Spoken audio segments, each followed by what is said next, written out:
Enzo, un nombre importante, Enzo, en la historia de muchos argentinos, para muchos argentinos, ¿no? Enzo, un gusto en saludarte y en encontrarnos nuevamente en Café con Penalistas. ¿Cómo estás? Bueno, buenas tardes. ¿Se me escucha bien? Sí, Se escucha bien, se escucha bien. perfecto. Bueno, primero agradecerte la invitación. Ya hemos estado en alguna oportunidad acá Sí, claro. eh, el año pasado y bueno, aquí hemos retomado la buena senda de departir con colegas, que es lo que tanto falta y lo que siempre suma, ¿no es cierto? Eh, yo actualmente trabajé 11 años en fiscalía. Ahora, hace 5 soy asesor tutelar. Muy bien. En la ciudad de Buenos Aires, el asesor tutelar es lo que vendría a ser en Nación el defensor público de menores e incapaces. Eh, Acá en Ciudad se llama asesor tutelar, es un cargo que también se utiliza en Mendoza, en Catamarca, en La Rioja y algunas provincias que lo tienen así con esta denominación. Es una cosa rara, ¿sí? Que se dedica a proteger niños y personas afectadas en salud mental. Así que eso actualmente hacemos. Con respecto al derecho penal internacional, yo soy docente de la materia hace ya 16 años, eh, más que nada afuera me refiero México, España y Guatemala, porque en la Argentina, seguramente lo habrán visto ya en las clases anteriores, no es una materia que tenga mucho rodaje o que haya despertado mucho interés desde la comunidad académica. Mal, mal. Estamos en vías de remediarlo, por suerte. El legislador lo ha remediado. Si ustedes se fijan, los crímenes internacionales forman parte de la mayoría de los anteproyectos de Código Penal desde el 2006 en adelante, tanto el proyecto del doctor Arranián como el de la comisión que comandara el doctor Zaffaroni en adelante, tienen al genocidio, los crímenes de lesa humanidad propiamente dichos, y a los crímenes de guerra como integrantes del catálogo punitivo nacional, digamos. Anteriormente no estaba, pero bueno, a partir de ciertas realidades que le han tocado vivir a la Argentina, particularmente desde el fallo Maceo en adelante, Maceo y Simón, digamos, 2005-2006 en adelante, es como que aquí se ha visto la necesidad de incorporar a esta materia y hoy les diría que la mayor parte de las universidades en cierta medida está ocupando algún lugarcito más pequeño en algunas que otras, pero está. En la UBA está, en la Universidad de Rosario está, en el Litoral está, en la Universidad de Corrientes, donde yo doy clase también, ahí está. Así que bueno, va despertando mayor y mayor interés. Como dijo el doctor Coronel, eh, hay una sola revista en Argentina que por mérito o demérito es la que dirigimos y todos aquellos que quieren hacer un aporte, someterse al referato, la revista tiene referato, esto es, tiene un control de parte de un comité académico bastante importante que integra la doctora Weinberg de Roca, que fue jueza ante el Tribunal Penal Internacional de Yugoslavia y que le ha tocado bastante, el doctor Alberto Suppi, que es doctorando en Alemania, en fin, hay una serie de gente muy reconocida a nivel académico, que forman parte del comité académico, valga la redundancia, y de referato, pero esto no quiere decir que todos aquellos que quieran colaborar con la revista o que crean que tienen un material tal como para ser publicado y que la gente lo conozca, puertas abiertas. Nosotros no tenemos límite de edad, límite de título, límite de rango o límite de capacidad contributiva. Eh, Siempre son bienvenidos los aportes, más que nada a nivel argentino, ¿sí? Ahí me queda, Vamos por el cuarto número. discúlpame, ahí me queda una duda. ¿Y ahí en el posgrado de especialización en procesal penal del Museo Social, hay algún tipo de referencia a esta temática, yo realmente yo que la he hecho, ¿no? Ha sido uno de mis distinguidos profesores, pero no recuerdo que lo hayamos tratado con determinada profundidad. También era otro tiempo, seamos conscientes que esto también se va reacomodando a los tiempos que se van viviendo, pero hoy resulta una de las temáticas más relevantes, ¿no? La de la justicia penal internacional. Te lo equiparo, salvando las distancias y el respeto de cada temática, como las cuestiones de género. Hoy en un posgrado no tocar esta temática hace un poco de ruido, ¿no? Porque es como le digo, vos también sos profesor de universidad, yo le digo a mis alumnos, donde doy Derecho Procesal Penal en la Universidad de Matanza, es que el abogado tiene que tener conocimiento, si bien no va a ser un especialista en derecho penal o procesal penal, pero tiene que tener conocimientos reales dentro de las cuestiones internacionales hoy llevada a la cuestión penal, ¿no? Más allá que existe la materia en la universidad, pero con referencia a las cuestiones penales no debería desconocerlo, hoy al menos, ¿no? Seamos prácticos, les voy a llevar, les traigo dos casos prácticos concretos. Supóngase, usted en la profesión, no digo usted, el doctor Coronel, en general, un hipotético. Sí. Estoy en la profesión. Argentina es, gracias a Dios, un gran receptor de comunidades, Sí. de todo el mundo. Hoy por hoy se está llevando adelante un genocidio en lo que antiguamente era Birmania, un país ahí colindante con Laos, Camboya, Tailandia, Vietnam, en esa zona del mundo. Hoy ese país no se llama más Birmania, se llama Myanmar, con M. Y ahí adentro es un país entre musulmán y shintoísta, que es una religión. Hay una minoría que no profesa estas religiones, ninguno de los dos credos, y es sistemáticamente perseguida. Y los empujan hacia un país vecino que se llama Bangladesh, que es musulmán. Entonces, esta población hoy es objeto de genocidio. Hoy se está produciendo un genocidio. 4 o 5 de estas personas aparecieron en la Argentina. Sí. Y decidieron presentarse en la Justicia Federal Argentina para pedir que alguien haga algo por su genocidio. No les miento, fueron a 6 abogados distintos. Les digo el caso porque conozco al abogado que tomó el caso, que es un muy reconocido profesional que ha sido experto de Naciones Unidas en temas de refugiados, por eso lo terminaron viendo a él. Pero a los 5 primeros abogados no podían, no conocían la temática, entonces era muy difícil plantear una acción penal ante la justicia federal, como es en el caso en Argentina. Y ni les cuento, la justicia federal, ahora ahí vamos del otro lado del mostrador, los abogados que están del otro lado del mostrador, los abogados que están dentro del sistema de justicia, ni les cuento a aquellos que recibieron en la oficina de sorteo primero y en el juzgado federal después la denuncia por genocidio del pueblo rohingya allá en Myanmar, a unos 17.000 kilómetros de Buenos Aires, donde se estaba tramitando la causa. Sí. ¿Qué quiero decir? Hoy estas temáticas, la violencia de género, digamos, golpear a una mujer está mal desde que el mundo es mundo. Y matar a un grupo entero de personas, que es un genocidio, por ejemplo, está mal desde que el mundo es mundo.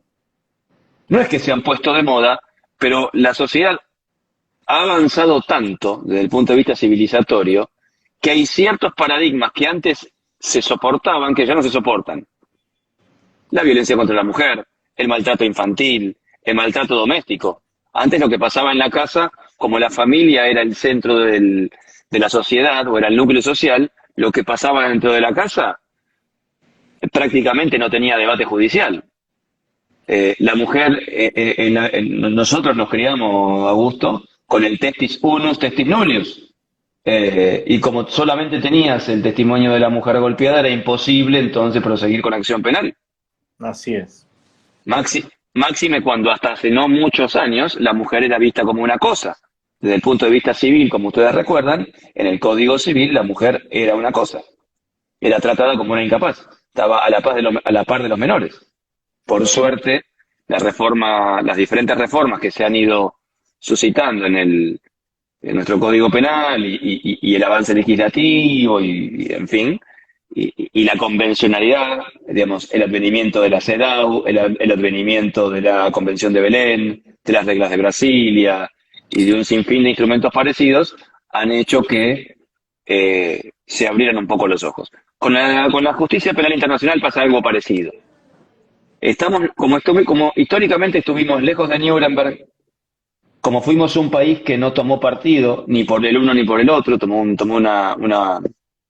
algo parecido a lo que a lo que está pasando con Rusia ahora, tomamos una postura neutral, lo cual nunca es bueno.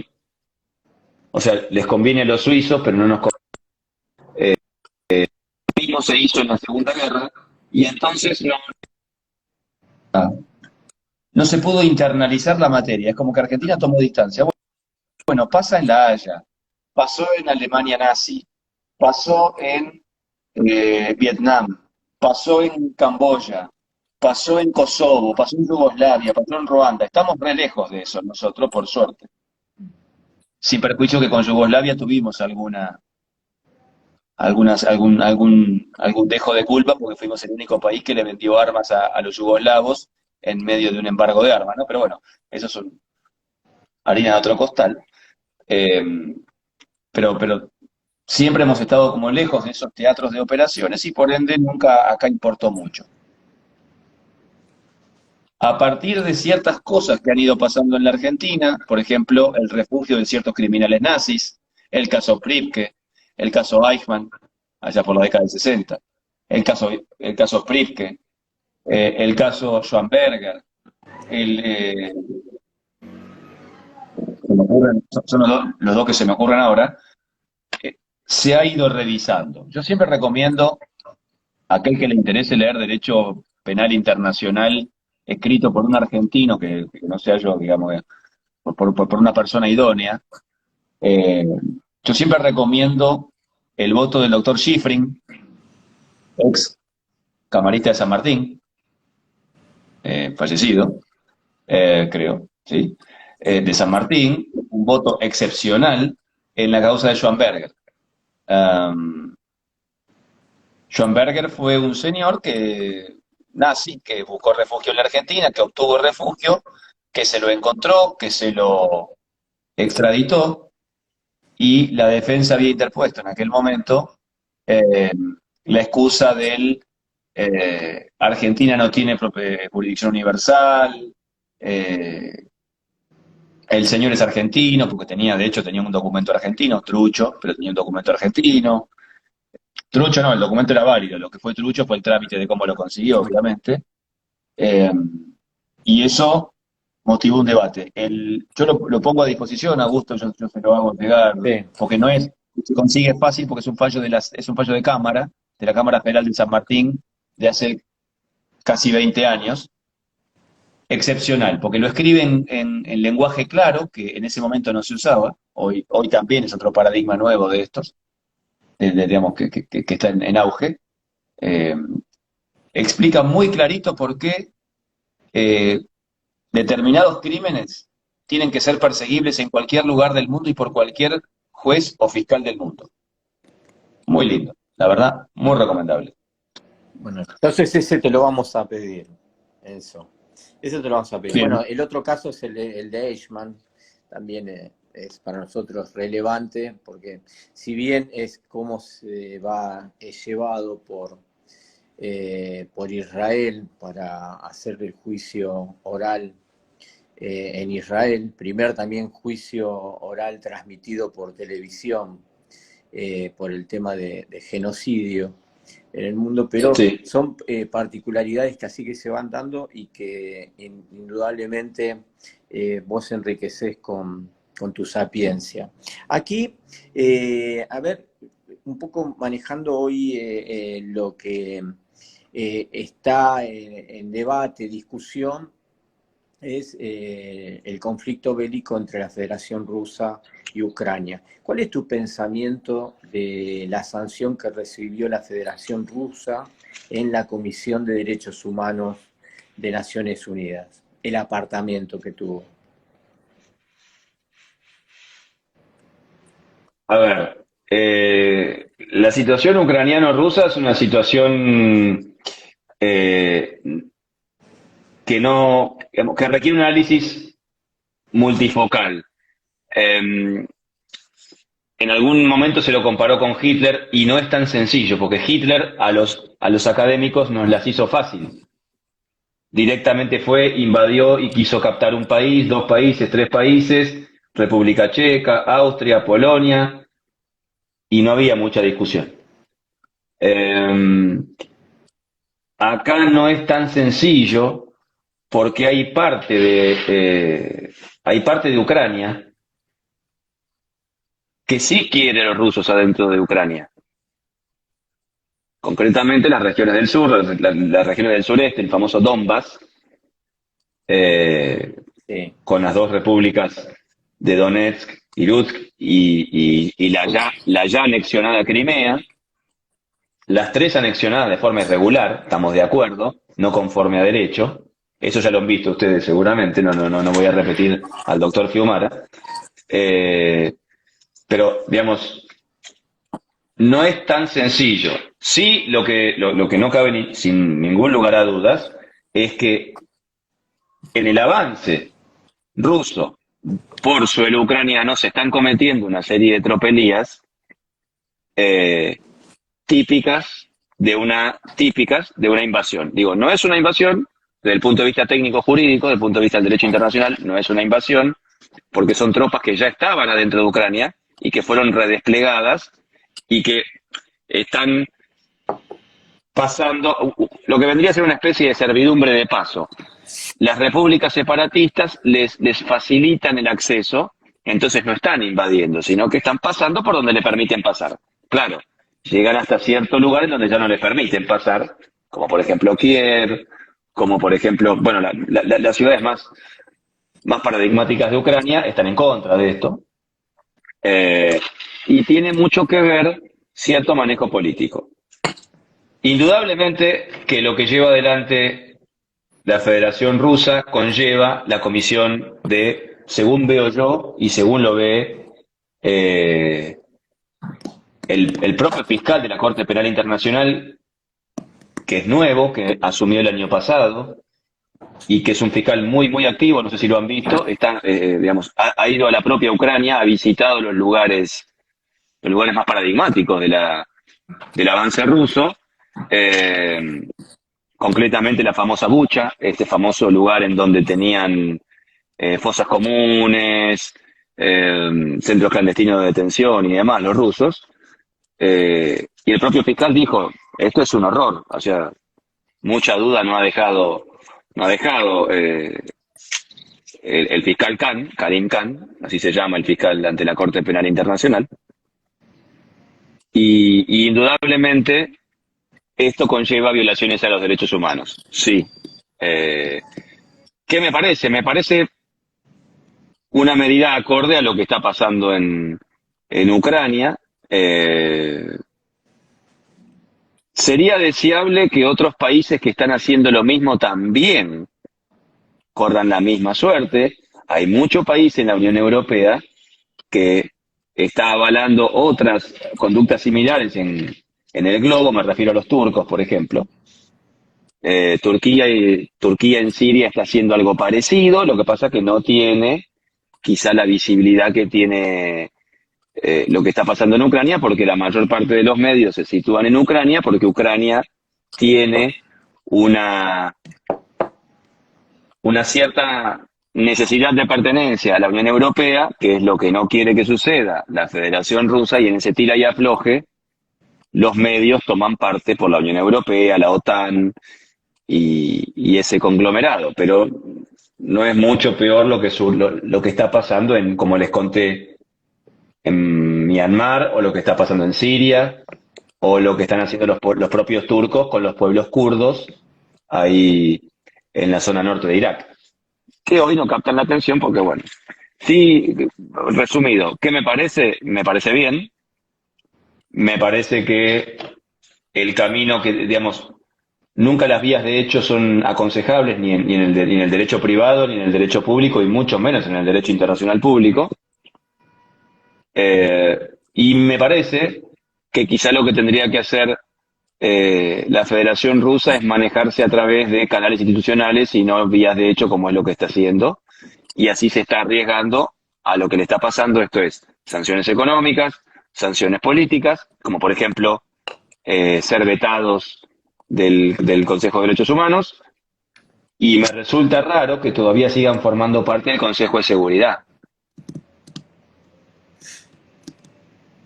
Todos sabemos que quien forma parte del Consejo de Seguridad es tiene una de las 7 llaves del mundo, son esos 7 permanentes, y su derecho de veto, 9, perdón, tienen la posibilidad de abrir o cerrar una guerra, evitar una sanción, evitar una investigación y demás. Sí, sí, sí, la verdad que en eso hay como, no digo un contrasentido, es como que se quedó bastante en chico lo que sería esta sanción, y debería ser el tema de la sanción real, sería que quede sin efecto momentáneamente hasta que termine el conflicto el derecho a veto de la Federación Rusa. Lo que decís vos es lo que, eh, digamos que lo que decís, Censo, no se ha escuchado en los medios, pero esa es una realidad, ¿no? Sin ser especialista como es tu caso, no deja de hacernos ruido que esa sí sería realmente una sanción importante para la Federación Rusa. ¿Mm? Que no tenga el Yo poder de creo, veto es importante. ¿cuál es cuál es la vía? Porque esto se ha preguntado, bueno, ¿cómo se hace? Básicamente se necesita que la Asamblea General trate el tema como organismo plenario de la ONU, de Naciones Unidas, y decida apartar a Rusia del Consejo de Seguridad. Se puede porque el organismo plenario, como ustedes saben, como ocurre en una reunión de consorcio, la única forma de echar al inquilino molesto del quinto B, perdón, al propietario del quinto B, es a través de una reunión plenaria de consorcistas, con mayoría absoluta, con presencia, con un quórum determinado, un quórum agravado. Bueno, lo mismo que ocurre en la propiedad horizontal, ocurre en la Asamblea General de Naciones Unidas, con un quórum agravado, con una mayoría absoluta. eh, Se puede votar esto. ¿Se imaginan ¿Se imaginan el juego diplomático que hay atrás de todo eso? Si eso no se produjo al día de hoy, créanme que no es porque, che, a nadie se le ocurrió llamar a la Asamblea General. Sí, se le debe haber ocurrido no a menos de 50 embajadores y a 50 gobernantes, y al propio Zelensky está pidiendo a gritos que la Asamblea General saque a la Federación Rusa del Consejo de Seguridad, y con eso abrir la llave a un montón de situaciones jurídicas que se le pueden venir en contra de la Federación. ¿Por qué no ocurre? Y fíjense, digamos, la Federación Rusa a su vez tiene otros aliados, y esos otros aliados tienen una fuerza superior inclusive a la de aquellos que los confrontan. Me refiero a los chinos, me refiero a los países árabes. Los países árabes, como usted, entre los chinos y los países árabes, hoy les diría que la economía pasa por ahí. La economía no pasa más por el factor dólar, por el factor oro, pasa por el petróleo, pasa por los commodities, y pasa por lo tecnológico, y pasa por el peso específico del país como mercado. Y lamentablemente China, la India, los países árabes hoy concentran el mayor porcentaje en este aspecto, y son todos países que avalan a la Federación Rusa. Claro. Ahí está gran parte de la explicación. Muy bien. Ahí, un poco para redondear esta parte, ¿no? Y después pasar a la más académica. Es ¿Cuál es tu pronóstico con respecto a este conflicto? Las malas experiencias que hemos vivido nos dicen, o me dicen, lo voy a decir a título personal, que cuando uno no corta de raíz estas escaladas, en el derecho penal internacional ha pasado lo mismo.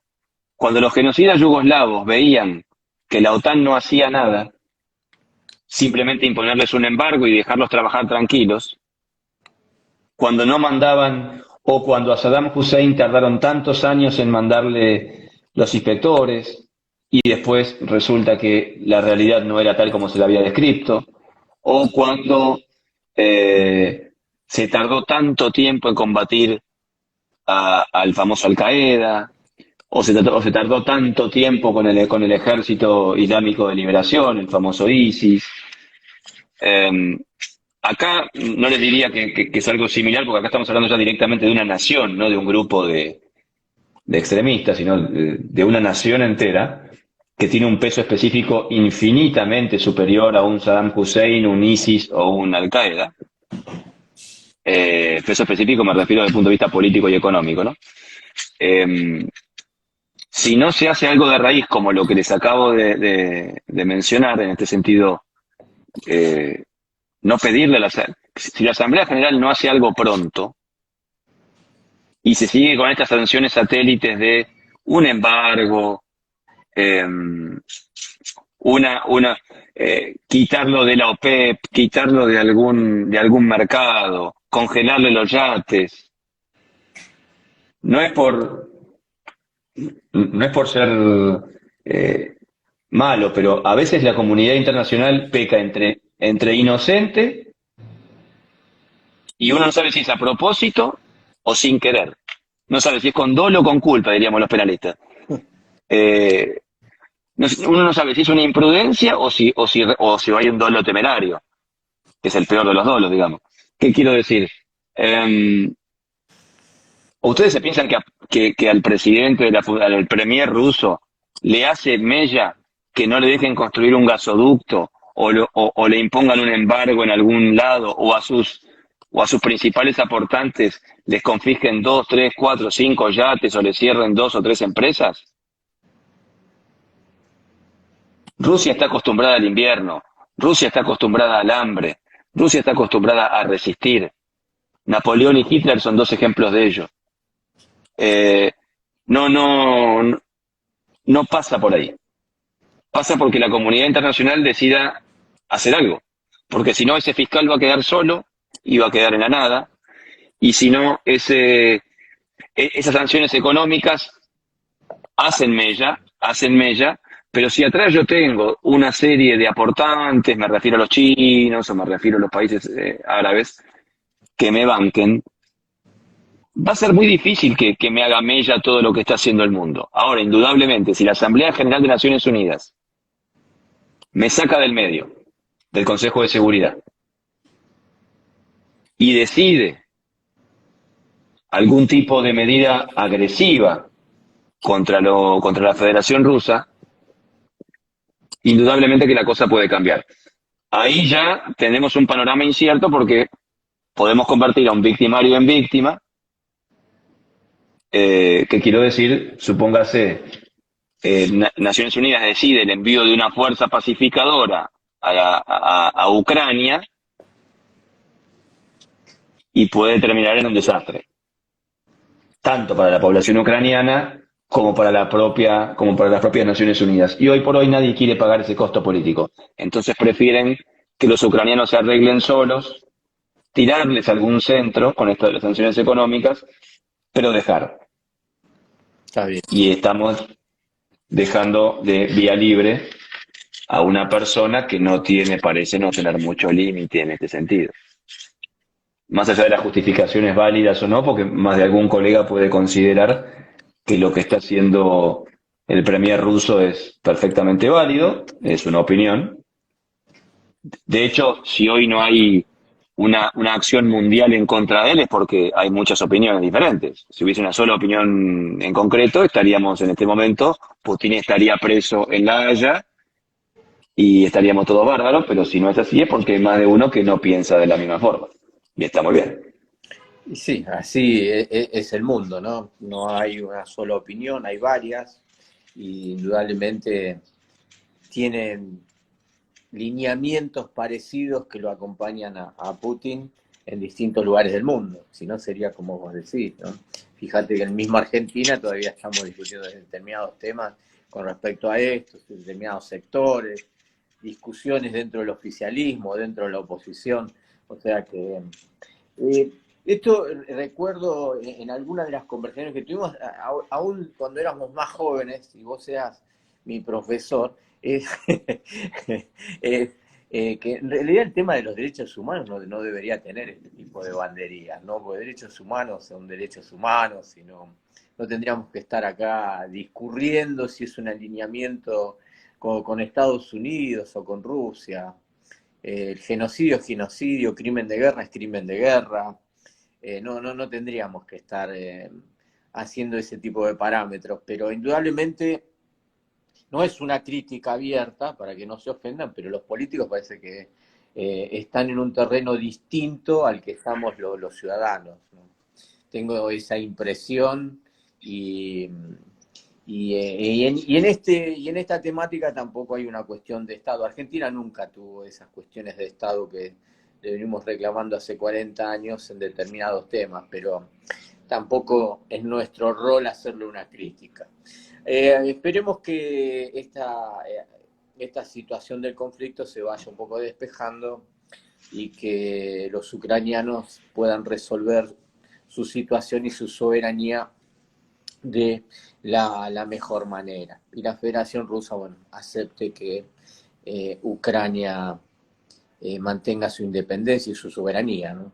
Veremos ahí cómo se desarrollan los tiempos. Ahora, Enzo, el motivo también de consultarte hoy, no solamente del tema de la revista penal sobre derecho penal internacional, es ¿qué considerás vos que unas determinadas figuras jurídicas estarían faltando para que tengan una trascendencia internacional, para que el Tribunal Penal Internacional pueda tener también su injerencia? Vos tenés una idea clara sobre eso, me lo has manifestado en más de una oportunidad, y sería bueno que lo expongas. Así que te escuchamos. Yo siempre fui de la idea, como ustedes saben, desde el punto de vista académico, por lo menos en lo que tiene que ver con temas internacionales, hay tres derechos penales. Vamos a ser, vamos a ser academicistas y vamos a irrogarnos toda la. En este momento seguramente el doctor Zaffaroni, que me prologó el libro, me debe estar asesinando, pero no se va a enterar, nadie le va a contar, no hay problema. Cuando uno dice tan livianamente esto, pero digámoslo para ordenar la respuesta, ¿no? Digamos que hipotéticamente tenemos tres derechos penales. El derecho penal ordinario, que es aquel que responde frente a los delitos comunes. Comunes me refiero eh, delitos que ocurren en un país en el discurrir normal de un despliegue normal social. Homicidios, robos, hurtos, estafas, lesiones, amenazas, daños, usurpaciones, eh, um, algún tipo de contrabando menor, algún narcomenudeo, temas marcarios, temas de propiedad intelectual, lo que tenemos en el Código Penal, básicamente, en el Código Penal básico. Cuando se empezó a evidenciar que el mundo se quedaba, perdón, que el Estado quedaba corto en la persecución de este tipo de cosas, se empezó a debatir otro tipo de criminalidad que aparecía. Y gracias a esto se termina sancionando con muchos y muchos y muchos y muchos años de trabajo la famosa Convención de Palermo contra el crimen organizado transnacional. Y ahí aparece un segundo derecho penal, el derecho penal transnacional, que básicamente tiene figuras nuevas y que tiene forma nueva de investigar. Ahí, en la Convención de Palermo, se pone de manifiesto que con las herramientas clásicas, las probatorias concretamente hablando, no se podía llegar a esclarecer o no se podían llegar a sancionar o a investigar adecuadamente determinados fenómenos criminales que excedían esta ordinariedad que yo mencioné en la primera etapa. Y así aparecen el narcotráfico, la trata, anteriormente trata de blanca, de cuando éramos chicos nosotros, la trata, el contrabando agravado, bueno, el narcotráfico ya lo dije, aparece el terrorismo en algún lado por ahí, y aparecen las formas, esas conocidas como las técnicas especiales de investigación que hemos estudiado en algún momento, el agente encubierto, la entrega vigilada, el entrapment, el agente provocador, el arrepentido, todas figuras, algunas que digamos que se riñen con las garantías constitucionales, como por ejemplo el agente provocador, o como por ejemplo el entrapment, pero que están ahí, están mencionadas en la Convención de Palermo. Bien, ese derecho penal transnacional consagra toda una serie de crímenes nuevos, que hoy le diremos, hoy no, hace 20 años forman parte del digesto punitivo argentino, sin ningún lugar a dudas, en su mayor parte en manos de la justicia federal. O penal económico, como el caso del contrabando. Pero, bien, tenemos también un tercer derecho penal, con crímenes que ya atentan contra la humanidad toda, que ya no pueden ser tolerados por ningún ser humano, sea argentino, de River, de Boca, boliviano, colombiano, peruano, de Myanmar, egipcio, judío, católico, cristiano, shintoísta, ateo. No se puede tolerar porque ya atentan contra la humanidad toda. Y que se positivizan muy conocidamente a partir de los juicios de Nuremberg y más modernamente a partir de la sanción del Estatuto de Roma, allá por julio de 1998, vigente desde julio del 2002. Y que hoy son 4. El genocidio, los crímenes de guerra, el crimen de agresión y los crímenes contra la humanidad. Son 4 crímenes distintos, cada uno tiene su lógica. El genocidio no es un crimen de lesa humanidad, ni los crímenes de lesa humanidad son cada uno tiene su lógica. Se parecen, así como el hurto se parece al robo, o así como la estafa se parece a la coacción, pero no, digamos, son primos hermanos, pero no es lo mismo. Bien. Durante años, desde el 2012 en adelante, la comunidad se empezó a preguntar, ¿qué delitos, qué otros crímenes hay dando vueltas que no forman parte de ninguno de estos 3 universos? Más concretamente, ¿qué delitos no forman parte de estos 4 que yo mencioné en última instancia? Porque los anteriores pareciera como que, bueno, anteriormente la tenencia de un arma de fuego uso civil era un delito, apareció Bloomberg y terminó siendo un delito, la aportación, la mera aportación, algún delito de peligro abstracto que trajimos de los pelos, algún adelantamiento en el liter criminis con tal de punir cualquier cosa, y trajimos los autopartes, las picadas me refiero a las competencias de velocidad con autos especialmente preparados en el centro urbano, tristemente sancionado como delito a partir de lo que pasó con Celia Ivanina y Sebastián Cabello allá hace un tiempo, por la zona de Palermo. Pero bien, son realidades que fueron manejables. ¿Qué pasa con delitos ya más grandes? Y concretamente hubo siempre 2 delitos, o 2 crímenes, vamos a decirlo, vieron que la diferencia entre delito y crimen tiene que ver con la tensión punitiva que implican. Crímenes como algo más violento, más gravoso, y delitos como algo más técnico. Digamos, dicho así burdamente. Parecería como que hay ciertos crímenes internacionales que hoy no están. Hay 2, yo tengo el ejemplo de 2, o siempre hablé de 2, que creo deberían debatirse. Uno para mí no tiene que ir y el otro para mí sí tiene que ir. Los 2 merecen debate. Uno es el terrorismo y el otro es el ecocidio, o los crímenes medioambientales a gran escala. Yo lo concentro en el ecocidio como un genocidio contra el medio ambiente, pero ahí pueden aparecer todos los crímenes medioambientales a gran escala. que claramente afectan a la comunidad toda. Ninguno de los dos es un crimen internacional. De hecho, y acá viene el primer problema, el primero de los dos es el terrorismo. ¿Qué pasa con el terrorismo? El terrorismo tiene, para que ustedes den una idea, yo tengo listadas 170 definiciones distintas. No una, dos, no tres.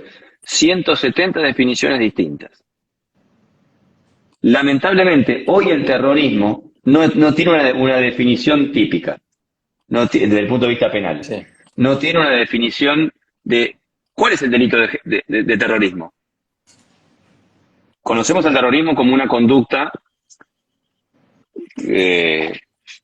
destinada a infundir terror llevada adelante por seres humanos con un motivo religioso, político o similar. Actos determinados que implican violencia contra personas o cosas a gran escala, con la búsqueda de infundir terror con un objetivo político, religioso o de otra especie. Esta es la definición académica de terrorismo. Lamentablemente no está tipificado en ningún lado. ¿Por qué?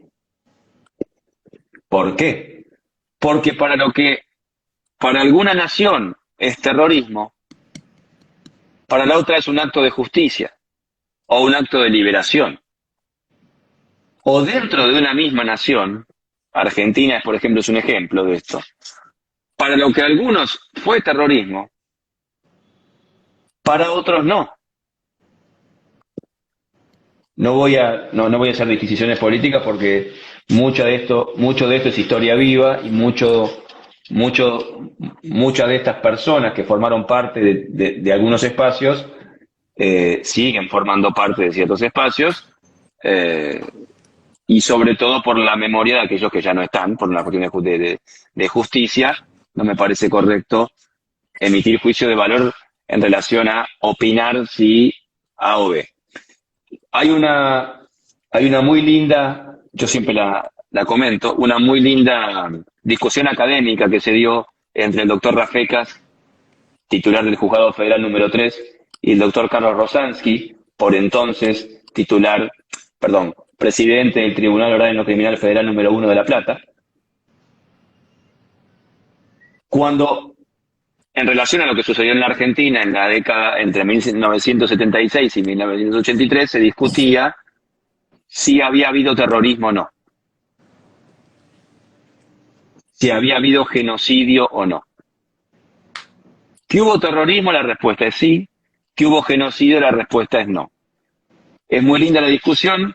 Yo les recomiendo leer, en el caso de la postura del doctor Rafecas, por el terrorismo sí y no por el genocidio, en el procesamiento de la causa primer cuerpo, de la megacausa primer cuerpo, el procesamiento se llama ABO, A de larga O, lo pueden buscar en el sitio de la Fiscalía de la Fiscalía Especializada en Crímenes de Lesa Humanidad. Hay un muy buen dossier. De hecho, creo, hasta no hace mucho tiempo, en el propio SIG de la Corte Suprema de Justicia de la Nación, había todo un subsitio dedicado a las causas de lesa humanidad, y ahí pueden ver, está el procesamiento de la causa primer cuerpo, del doctor Rafecas, ahí tienen la postura de él. Y en la condena a Echecolat, ustedes tienen la postura del doctor Rosansky en relación a por qué para él sí hubo un genocidio, más allá del terrorismo o no terrorismo. ¿Qué les quiero decir? Discúlpame, Enzo. Es muy difícil. Discúlpame Sí, acá, dígame. nos detenemos un instante. Dele. Sería bueno que vos des la definición de lo que sería el terrorismo y el genocidio llevado a este caso concreto de estos dos juristas, tanto Rafecas, ¿no?, como el otro magistrado. Una síntesis de la postura de cada uno, un poco para enriquecernos, y desde ya después nos vas a acercar un poco el material, nosotros nos vamos a encargar de divulgarlo. Te escucho.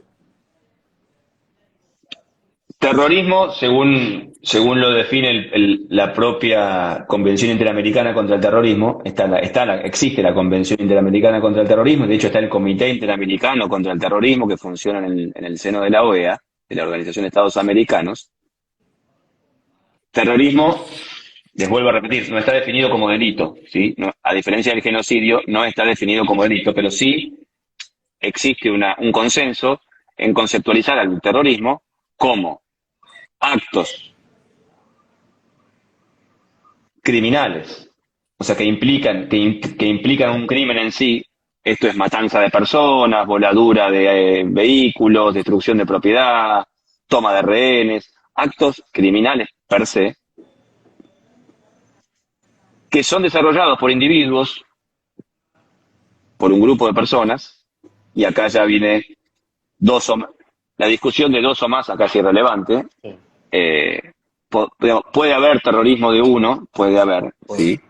Han habido casos, pero digamos, por un grupo, digamos, por uno o más individuos, con el objeto de infundir terror a un sector de la población o a quienes están gobernando, con un motivo político, racial, religioso o ulterior. Esto es terrorismo. El genocidio, según está definido el Estatuto de Roma, es una serie de actos criminales destinados a destruir total o parcialmente un grupo nacional, religioso, étnico, racial, religioso, étnico o nacional.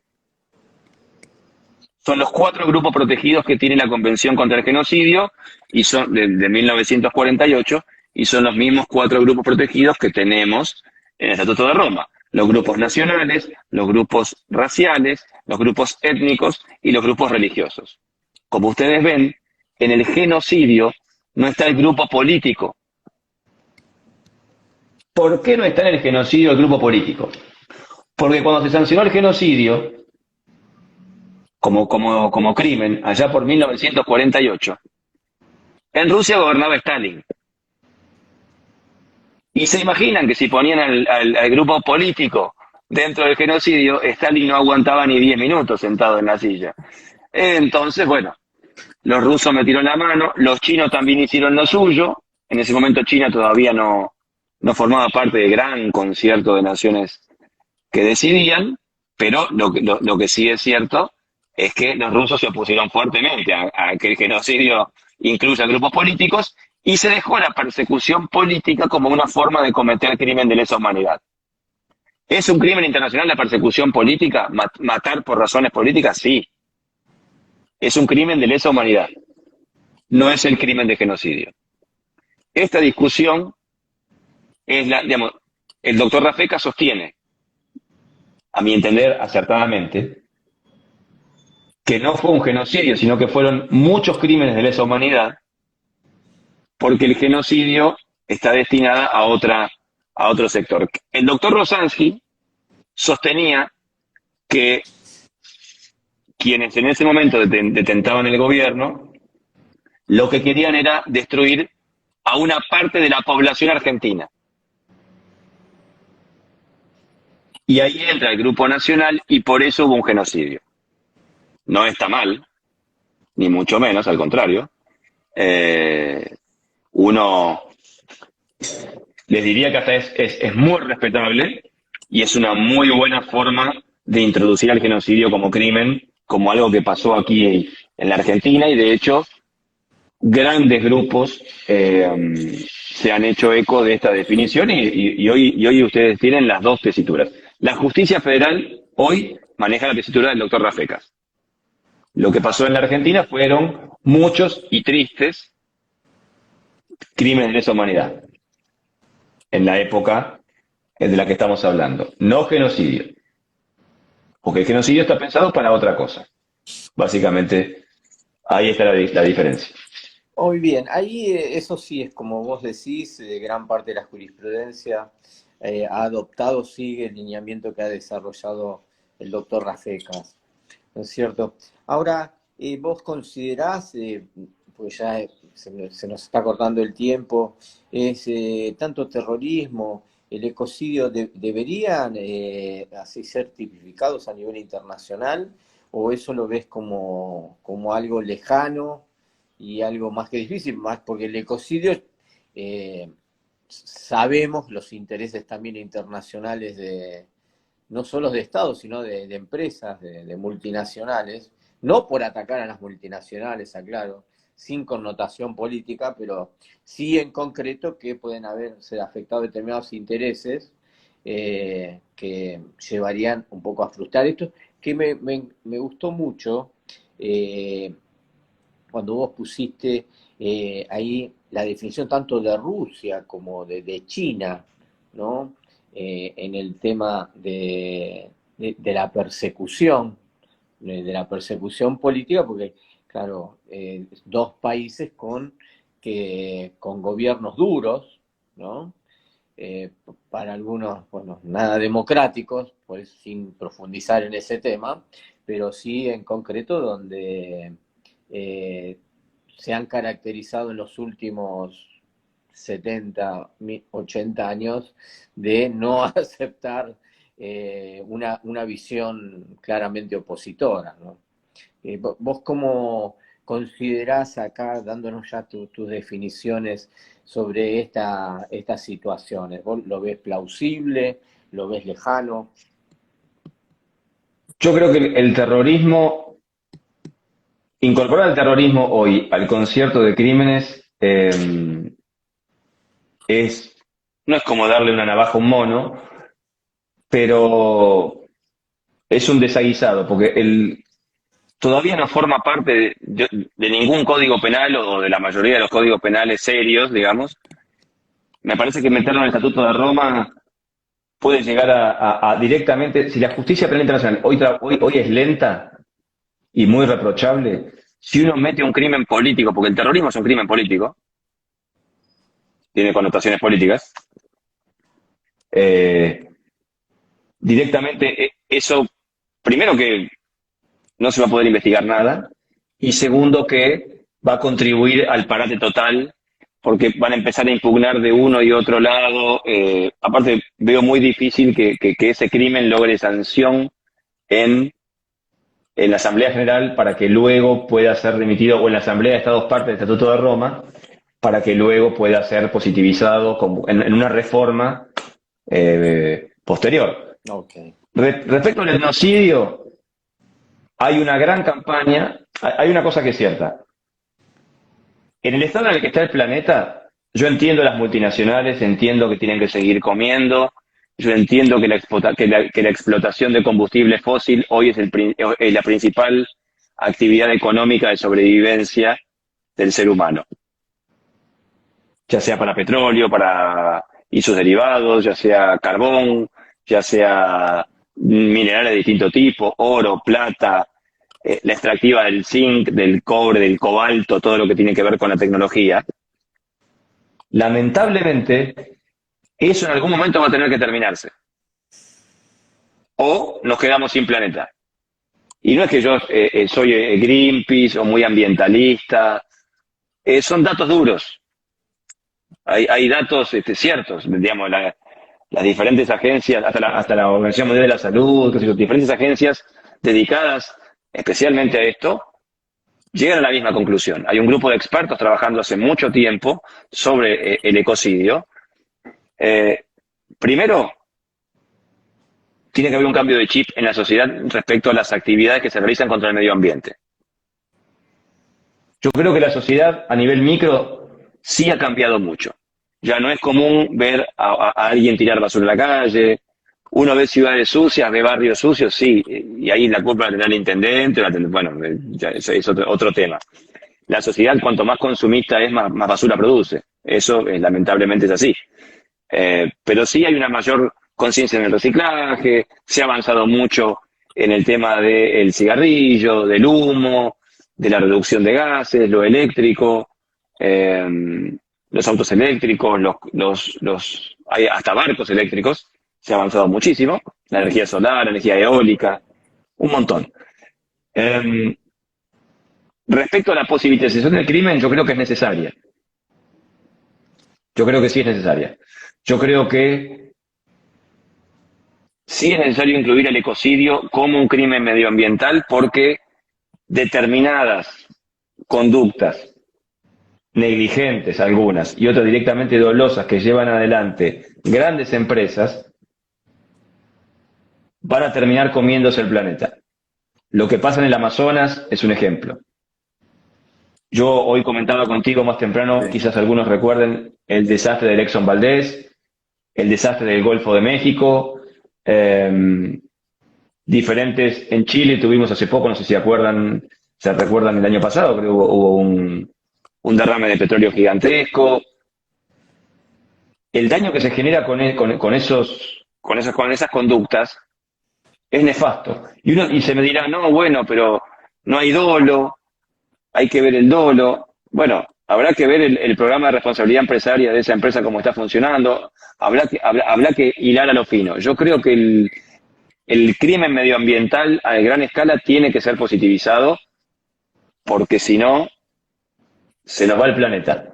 No solamente se puede confiar en la buena conducta de las compañías, y en esto, lamentablemente, como así como ocurre en el derecho penal internacional, hay que recurrir a la prevención general negativa, eh, y tratar de que la población vea qué es lo que ocurre cuando uno lleva adelante conductas que atentan contra nuestra casa. Muy bien, muy bien. Bueno, Enzo, ha pasado ya la hora de este fructífero diálogo, conversación que hemos tenido. Te queremos agradecer tu tiempo, cómo se ha desarrollado la temática, nos has dejado tus lineamientos, tu pensamiento. Te vamos a pedir, sí, a posteriori que nos ayudes para subir esta documentación a los que nos hiciste referencia hoy. En los próximos Bien. días lo vamos a poner a disposición de quienes hoy nos estuvieron viendo y escuchando. Y también realmente tu visión dentro de lo que estás haciendo de la Revista Penal Internacional resulta por demás importante, porque estamos convencidos que estos temas van teniendo un auge y un desarrollo muy importante, que por suerte hay un receptáculo de gran parte del ambiente académico, ¿no? Que vos esforzadamente ya desde hace años venías luchando. Bueno, hoy estás teniendo tus frutos.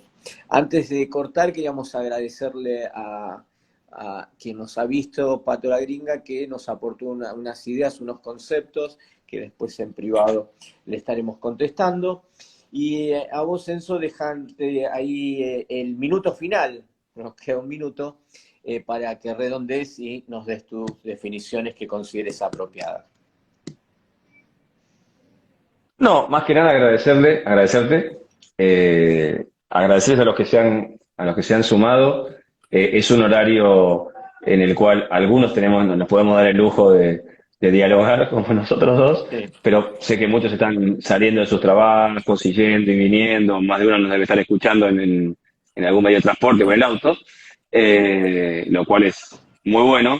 Y lo único que yo les voy a pedir a aquellos que forman parte tanto de tu camada, como de alumnos, como de la gente que tenemos del otro lado, es que participen, es que se muevan, es que generen más estos espacios, participen, nos escriban, te escriban, me escriban, yo a disposición para lo que necesiten, porque creo que es la única forma de que estas ideas lleguen a buen puerto. Si no, queda en discusiones de mesa, en intercambios de ideas con amigos, de café, pero no progresa. Por eso yo celebro este tipo de espacios. Nada, muchas gracias. No, gracias a vos, gracias por concientizar, y ese es un desafío que tenemos nosotros, no solo como sociedad, sino como humanidad.